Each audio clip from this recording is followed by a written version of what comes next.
A Treatise of Human Nature by David Hume. Book 2 of the Passions. Part 1 of Pride and Humility. Section 2 of Pride and Humility, their objects and causes. The passions of pride and humility being simple and uniform impressions, 'tis impossible we can ever, by a multitude of words, give a just definition of them, or indeed any of the passions. The utmost we can pretend to is a description of them, by an enumeration of such circumstances as attend them. But as these words, pride and humility, are of general use, and the impressions they represent the most common of any, every one, of himself, will be able to form a just idea of them, without any danger of mistake, for which reason, not to lose time upon preliminaries, I shall immediately enter upon the examination of these passions. 'Tis evident that pride and humility, though directly contrary, have yet the same object.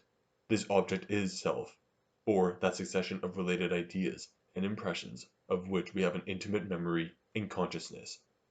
Here the view always fixes when we are actuated by either of these passions, according as our idea of ourself is more or less advantageous, we feel either of those opposite affections, and are elated by pride, or dejected with humility.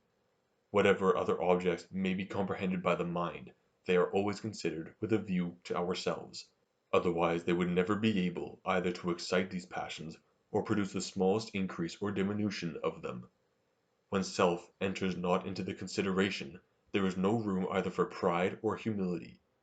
But though that connected succession of perceptions, which we call self, be always the object of these two passions, 'tis impossible it can be either their cause, or be sufficient alone to excite them. For as these passions are directly contrary, and have the same object in common, were their object also their cause, it could never produce any degree of the one passion, but at the same time it must excite an equal degree of the other, which opposition and contrariety must destroy both.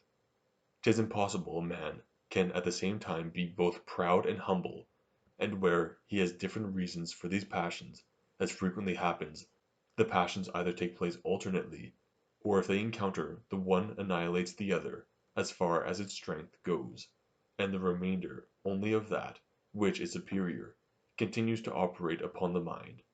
But in the present case neither of the passions could ever become superior, because supposing it to be the view only of ourself which excited them, that being perfectly indifferent to either, must produce both in the very same proportion, or in other words can produce neither. To excite any passion, and at the same time raise an equal share of its antagonist, is immediately to undo what was done, and must leave the mind at last perfectly calm and indifferent. We must therefore make a distinction betwixt the cause and the object of these passions, betwixt that idea which excites them, and that to which they direct their view when excited. Pride and humility, being once raised, immediately turn our attention to ourself, and regard that as their ultimate and final object, but there is something farther requisite in order to raise them, something which is peculiar to one of the passions, and produces not both in the very same degree.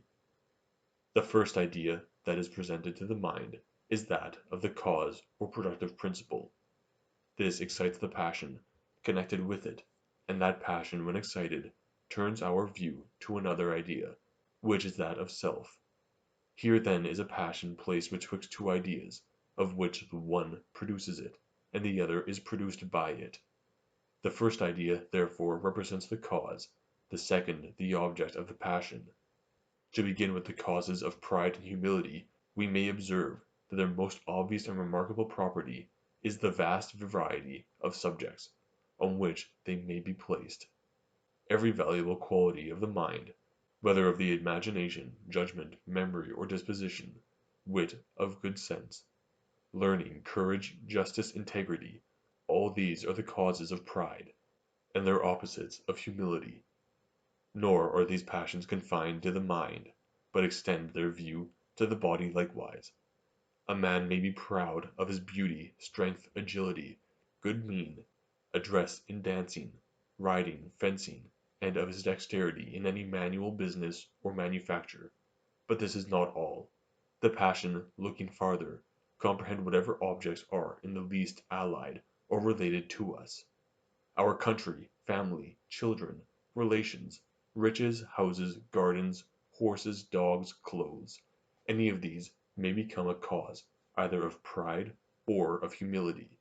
From the consideration of these causes it appears necessary we should make a new distinction in the causes of the passion, betwixt that quality which operates and the subject on which it is placed. A man, for instance, is vain of a beautiful house, which belongs to him, or which he has himself built and contrived. Here the object of the passion is himself, and the cause is the beautiful house, which cause again is subdivided into two parts, the quality which operates upon the passion, and the subject in which the quality inheres. The quality is the beauty, and the subject is the house, considered as his property, or contrivance. Both these parts are essential, nor is the distinction vain and chimerical. Beauty, considered merely as such, unless placed upon something related to us, never produces any pride or vanity, and the strongest relation alone, without beauty, or something else in its place, has as little influence on that passion. Since therefore these two particulars are easily separated, and there is a necessity for their conjunction, in order to produce the passion we ought to consider them as component parts of the cause, and fix in our minds an exact idea of this distinction.